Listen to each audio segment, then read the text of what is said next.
Hello everyone, welcome to my channel vibe with Virajitha. Last వీడియోలో చెప్పాను కదా మా బాబుకి హెల్త్ బాగాలేదని చెప్పి. ఆ రోజు నైట్ కొంచెం బాడీ వేడిగా అనిపించి థర్మోమీటర్తో చెక్ చేస్తే లైక్ 102 అయితే వచ్చింది ఫీవర్. అరౌండ్ 102 ఆ టైంకి ఫీవర్ సిరప్స్ ఉంటాయి కదా, ఇంకా అలా ఫీవర్ సిరప్ వేసి తడిబట్టి వేస్తే కొంచెం డ్రాప్ అయింది. బట్ నెక్స్ట్ డేకి మళ్ళీ వచ్చేసింది. ఇంకా అలా తగ్గుతా వస్తూ ఉందని చెప్పి హాస్పిటల్కి అయితే తీసుకెళ్ళాము. బ్లడ్ టెస్ట్లు, యూరిన్ టెస్ట్లు అన్నీ చేశారు. అన్నీ నార్మల్గానే ఉన్నాయి, కానీ వైరల్ ఫీవర్స్ ఎక్కువ వస్తున్నాయంట. అందుకు ఫీవర్ అయితే తగ్గట్లేదు అని చెప్పి యాంటీబయాటిక్స్ ఇవ్వాలి అని చెప్పి 3 days కోర్స్ అనమాట. ఇంకా క్యాన్యులా అయితే పెట్టారు, ఇంజెక్షన్స్ చేయాలి మార్నింగ్ ఈవినింగ్ అని చెప్పి. ఇంకా 3 రోజులు అయితే హాస్పిటల్కి తిరగడమే సరిపోయింది. పాపం వాడికి ఇంజెక్షన్ చేసిన ప్రతిసారి ఫుల్ ఏడ్చాడనమాట. చిన్నపిల్లలు కదా, నరాలు చాలా సన్నగా ఉంటాయి కదా, అస్సలు తట్టుకోలేరు కదా. నాకు కూడా నేనైతే చాలా ఫీల్ అయ్యాను వాడిని అలా చూసి. తర్వాత అయితే ఇది 3rd day అనమాట. మా హస్బెండ్ అయితే వచ్చారు. యాక్చువల్గా 1 week బ్యాకే వెళ్ళిపోదాం అనుకున్నాం, కాకపోతే ఇంకప్పుడు వీడికి బాగాలేదని చెప్పి ఆగిపోయాము. తర్వాత 1 week తర్వాత అయితే మళ్ళీ వచ్చారనమాట. 3rd day ఈ రోజు ఈవినింగ్ క్యాన్యులా తీయించేసుకుని నెక్స్ట్ డే మాకైతే హైదరాబాద్ జర్నీ ఉంది. అది కూడా ఈ వీడియోలోనే ఇంక్లూడ్ చేస్తాను. వీడియో చివరి వరకు చూడండి, స్కిప్ చేయకుండా. నాకు బాగా గుర్తుంది, కరెక్ట్గా 1 year బ్యాక్, కరెక్ట్గా August 13th or 14th ఆ టైంకే వీడికి ఫీవర్ వచ్చింది. చాలా సీరియస్ అయిపోయింది. 1 week ఎంతో హాస్పిటల్లో ఉన్నాము. మళ్ళీ ఇదే ఫీవర్ రావడం అనమాట. ఫీవర్ వస్తే వీడికి కొంచెం సీరియస్ అవుతుంది, అందుకే చాలా జాగ్రత్తగా చూసుకోవాలి వీడిని. నైట్ అంతా కూర్చొని ఫీవర్ చెక్ చేసుకోవడం ఇదే సరిపోయిందనమాట. మళ్ళీ ఎక్కడ సీరియస్ అవుతుందా అని చెప్పి ఇంట్లోనే ఉంటే వాడికి కూడా కొంచెం ఏదోకలా ఉంటుందని చెప్పి పప్పి వచ్చిందనమాట బయటికి. వాడిని కొంచెం ఇలా బయట తిప్పుతున్నాము, పప్పిని చూపించి ఆడిస్తున్నాము. చుట్టూ ఏం చేస్తున్నది? ఎప్పుడైనా సరే జర్నీ దగ్గరే కదా, వచ్చేస్తాం కదా అని చెప్పి చిన్నపిల్లల విషయాలు మాత్రం ఎప్పుడు నెగ్లెక్ట్ చేయకూడదు. మెయిన్గా అయితే హాస్పిటల్కి సంబంధించినవి, ఆ ఫైల్స్ కానీ, ఆ మెడికల్ కిట్ కానీ కంపల్సరీ తీసుకుని వెళ్ళాలి. నేనైతే ముందు ఏం తీసుకెళ్ళకపోయినా వాడికి కావాల్సినవన్నీ అయితే పెట్టేసుకుంటానమాట. చిన్నపిల్లలకు కొంచెం ఇమ్యూనిటీ తక్కువ ఉంటుంది కదా, వాళ్ళు త్వరగా ఎఫెక్ట్ అయిపోతారు. ఏదొచ్చినా సరే అసలు తట్టుకోలేరు. అందుకే మనమే చాలా జాగ్రత్తగా చూసుకోవాలి. ఒక్కొక్కసారి సిచ్యువేషన్స్ ఎలా ఉంటాయంటే, మనం పైకి నవ్వుతూ ఉన్నా కూడా లోపలైతే చాలా బాధ ఉంటుంది కదా. మనం డల్ అయిపోతే పిల్లలు కూడా డల్ అయిపోతారు. అందుకే మనం కూడా నవ్వుతూ ఉండాలి. అప్పుడే వాళ్ళు కూడా కొంచెం ఎక్సైటింగ్గా, యాక్టివ్గా నవ్వుతూ ఉంటారు. ఇంకా మా హస్బెండ్ వచ్చారని చెప్పి మా మమ్మీ ప్రాన్స్ కర్రీ అయితే చేస్తున్నారనమాట. ఇంకా ఈవినింగ్ మళ్ళీ హాస్పిటల్కి అయితే వెళ్ళాలి. ఇంకా ఆ వీడియోలు అది ఏం పెద్దగా షూట్ చేయలేదు. కుక్కకి విశ్వాసం ఉందంటారు కదా, దానికి ఒక్కసారి బిస్కెట్ పెట్టానో లేదో వచ్చి మా ఇంట్లో అయితే పడుకుంది. నాకు పర్సనల్ గా డాగ్స్ అంటే చాలా ఇష్టం. ఇంకా వీడియో ఆ రోజు ఏమి షూట్ చేయలేదు. ఇది నెక్స్ట్ డే మార్నింగ్ అనమాట. 5:30-6 కల్లా బయలుదేరిపోయాము. 7 కి ట్రైన్ అయితే ఉంది. ఆ బాబుకి అయితే అసలు బాత్ కూడా చేయించలేదు, ఇంకా నిద్రమత్తులోనే ఉన్నాడు. అలా లేపి తీసుకొచ్చేసాం అనమాట. ఫీవర్ అప్పుడే కదా తగ్గింది, మళ్ళీ ఎందుకు మార్నింగే చలిలో బాత్ ఎందుకు అని చెప్పి ఇంకా అలానే అయితే తీసుకొచ్చేసాము. ఇంకా అలాగే ఏసీదే కదా ట్రైన్ అని చెప్పి. జర్నీస్ లాంటివి హెల్త్ బాగాలేనప్పుడు ఎప్పుడు పెట్టుకోకూడదు. మేము ఇన్ని రోజులు మా మమ్మీ వాళ్ళ దగ్గర ఉండడానికి రీజన్ కూడా అదే. వాడికి హెల్త్ బాగాలేదని చెప్పి అయితే ఆగిపోయాము. ఫుల్గా సెటిల్ అయిపోయి వద్దామని చెప్పి. ఇంకా మార్నింగే అయితే క్లైమేట్ అయితే అదిరిపోయింది. సన్ను చూసారు కదా ఎంత బాగుందో ఆ పొలాల మధ్య. నాకైతే భలే అనిపించింది. సరే మేము ఎక్కడికైనా వెళ్తే చాలు, మా డాడీ అయితే మా వెనకో కానీ మా ముందో కానీ మమ్మల్ని చూస్తూ వస్తూనే ఉంటారు. ఈసారి కూడా అలానే చేశారనమాట, వెనకొస్తూనే ఉన్నారు. అదే చూస్తున్నాను.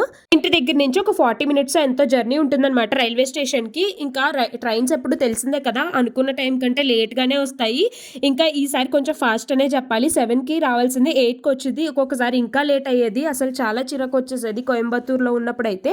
ఈసారి హైదరాబాదే కాబట్టి నాకు పెద్దగా ప్రాబ్లం ఏమి అనిపించలేదు. మేము ఇది జర్నీ అయితే కావాలనే మేము డే టైం ఉండేలానే చూసుకున్నాము. ఎందుకంటే ఫీవర్ అప్పుడే తగ్గింది కదా, మళ్ళీ నైట్ అది వస్తే ప్రాబ్లం అవుద్ది. డే టైమే బెటర్ అని చెప్పి ఇంకా డే టైమే ఉండేలాగా టికెట్స్ అయితే బుక్ చేసుకున్నాము. ఇక్కడైతే మా వాడు ఫుల్ క్రాంకీ అయిపోతున్నాడు, కొంచెం నిద్రమత్తులో ఉన్నాడు కదా. నేను వస్తున్నప్పుడు ముందు భయపడ్డాడు, కానీ మా బాబు అయితే తర్వాత చాలా ఎక్సైటింగ్ గా ఫీల్ అయ్యాడు.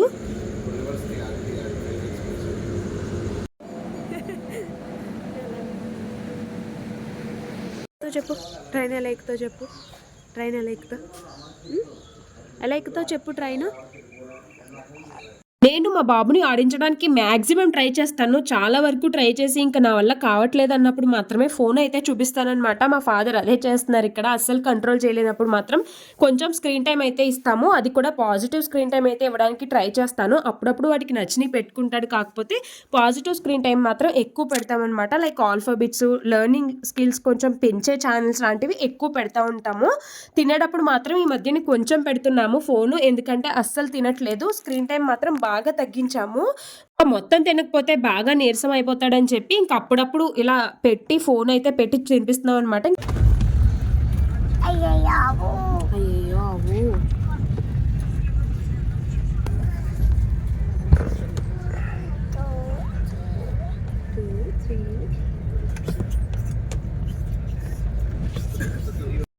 ఫైనల్‌గా 7కి రావాల్సిన ట్రైన్ కాస్త 8కి అయితే వచ్చిందనమాట. ట్రైన్ అయితే ఎక్కేసాము. ఇంక వీడియో ఏం పెద్దగా షూట్ చేయలేదు. వీడిని కొంచెం ఎంగేజ్ చేయడానికి వీడికి నచ్చే బొమ్మలు లాంటివి, కొంచెం టాయ్స్ లాంటివి పైన అయితే పెట్టాను. వాడు కాసేపు అలా ఎంగేజ్ అవుతున్నప్పుడు కొంచెం ఇడ్లీ అయితే పెడుతున్నాననమాట. పెట్టడానికి ట్రై చేశాను. కాకపోతే వాడు పెద్దగా ఏం తినలేదు. ఇంక తినలేదని చెప్పి మానేయలేం కదా! అందుకే కొంచెం అయితే ఇడ్లీ పెట్టి ఇంకా ఆడిస్తున్నాం అలాగా. ముందైతే మా డ్యాడీ నేను వెళ్ళిపోదాం అనుకున్నాం. కాకపోతే ఇంక టికెట్ కూడా అలాగా మా హస్బెండ్ పేరు మీదే ఉంది అని చెప్పి ఇంక మా హస్బెండ్ అయితే వచ్చారు. మా హస్బెండ్ కూడా కొంచెం హెల్త్ అయితే బాలేదు. కొంచెం లైట్‌గా కోల్డ్ అలాగే ఫీవరిష్‌గా అయితే ఉంది. ఇంక తప్పదు కదా! ఇంకా పిల్లలతో అలానే ఉంటుందని చెప్పి ఇంకొచ్చారనమాట. మా బాబు విషయంలో నేను ఫేస్ చేసిన ఒక బ్యాడ్ ఎక్స్‌పీరియన్స్ అయితే షేర్ చేస్తాను. ఒక 1 ఇయర్ బ్యాక్ చెప్పాను కదా! ఒక 1 ఇయర్ బ్యాక్ ఫీవర్ వచ్చినప్పుడు కొంచెం సీరియస్ అయిపోయిందని చెప్పి అప్పుడు ఒక హాస్పిటల్‌కి తీసుకెళ్తే అసలు ఎన్ని ఇంజెక్షన్స్ 1 వీక్ చేస్తానే ఉన్నాననమాట. ఎన్ని ఇంజెక్షన్స్, ఎన్ని మెడిసిన్స్ చాలా అయితే ఇచ్చేసారు. మాకు అప్పుడే డౌట్ వచ్చింది. కాకపోతే సర్లే కదా డాక్టర్సే కదా ఏమి చెడుగా అయ్యేది ఏమి ఇవ్వరు కదా అని చెప్పి మేమంతా లైట్ అయితే తీసుకున్నాము. తర్వాత ఒకసారి కోయంబత్తూర్‌లో ఉన్నప్పుడు వేరే హాస్పిటల్‌కి తీసుకెళ్తే ప్రీవియస్‌గా వాడిన మెడిసిన్స్ ఒకసారి చూపించమని అడిగారనమాట. ఆ ఇన్సిడెంట్స్ చెప్పి ఆ మెడిసిన్స్ అన్నీ చూపిస్తే అసలు ఇన్ని మెడిసిన్స్ అవసరమే లేదు. ఇన్ని ఎవరు రాశారు అసలు అని చెప్పి తిట్టారనమాట. బిహేవియర్‌లో చేంజెస్ వచ్చేస్తాయంట ఆ మెడిసిన్స్ యూజ్ చేయడం వల్ల. అదైతే చెప్పారు. నేనైతే చాలా ఫీల్ అయ్యాను. అన్నెసెసరీగా అన్ని మందులు ఇన్ని రోజులు వేసానా అని చెప్పి.